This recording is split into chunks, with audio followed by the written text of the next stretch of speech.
alimentation équilibrée, donc on peut éviter 5,4% des cancers. Le but de la conférence d'aujourd'hui, c'était d'aborder la nutrition dans son ensemble. C'est ce qu'on peut faire individuellement pour réduire au maximum ces risques de développer un cancer. Sur le plan nutritionnel, sur le plan de l'obésité, du surpoids, la consommation d'alcool, éventuellement de tabac. Et puis c'est prendre en charge la dénutrition pendant les traitements anticancéreux dont on sait qu'ils ont des effets secondaires importants et qui agissent directement sur l'état nutritionnel.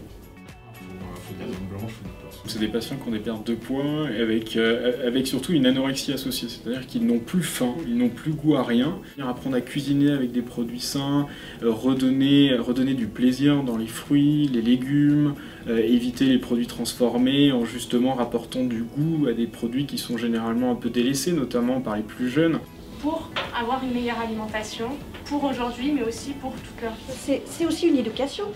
On va pouvoir adapter l'alimentation pour répondre aux besoins et surtout répondre effectivement aux envies et aux plaisirs que représente l'alimentation. Il y a eu des recommandations de bonnes pratiques. Les diététiciens ils vont être présents dans différents endroits, donc on va en trouver notamment dans le milieu hospitalier. On va en trouver également à l'extérieur du milieu hospitalier, notamment au comité de Côte d'Or de la lutte contre le cancer et dans de nombreux comités qui vont permettre d'avoir des accompagnements diététiques gratuits. Mais on peut aussi en trouver en libéral, en ville, donc il y a différents cabinets de diététique qui sont accessibles à tous.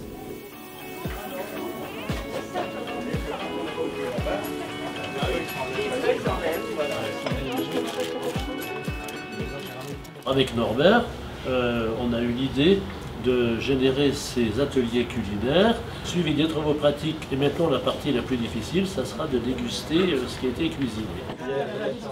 Je crois que ces ateliers leur apportent, si vous voulez, une vision de la cuisine déjà, un peu le régime crétois. Donc il ne faut pas trop de sucre, pas trop de matière grasse, et puis ça leur donne des idées, si vous voulez, pour après cuisiner un peu des plats qu'ils n'ont peut-être pas l'habitude ou qu'ils cuisinent peut-être mais d'une autre manière. Et notre métier surtout c'est déjà de partager et de donner du plaisir.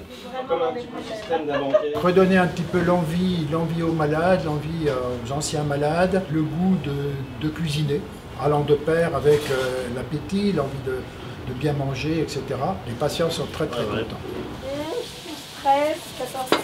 J'ai eu un cancer du bas rectum et ces informations-là sont capitales pour savoir ce que je peux manger ou pas manger et m'éviter des désagréments.